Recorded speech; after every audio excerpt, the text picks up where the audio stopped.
So hi! Welcome and welcome back to my YouTube channel, and for today's tutorial, ituturo ko sa inyo kung paano nga ba mag-remove ng favorites sa ating Instagram account. But first, can you subscribe to my channel and don't forget to hit the subscribe button and the bell to notify you for my new updates. And if you want to learn more, just keep on watching and let's start. So ayan guys, for today's video, i-open muna natin ang ating Instagram account or yung ating Instagram app.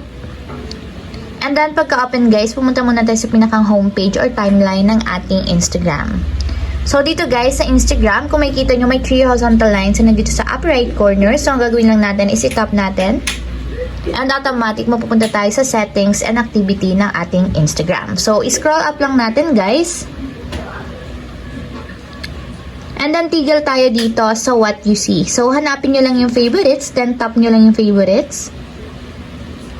And dito guys, itong mga nasa unahan, ito yung mga list of favorites natin. So kung makikita nyo, may remove na nakalagay sa right side niya. So ang gagawin lang natin para tuluyan nating matanggal sa ating favorites, itap nyo lang yung remove na nasa right side niya katulad nito. And then guys, kapag add na yung nakalagay, ibig sabihin naka-remove na siya sa ating favorite. So i-remove din natin to. So, ayan guys, ganyan ang itsura kapag remove na siya sa ating Instagram account. So, ayun lang guys, ganun lang kasimple kung paano nga ba mag-remove ng favorites sa ating Instagram. If you have a question, comment down below and don't forget to hit the subscribe button and the bell to notify you for my new updates.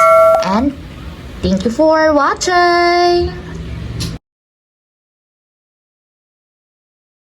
Living life, every day, late at night, not okay.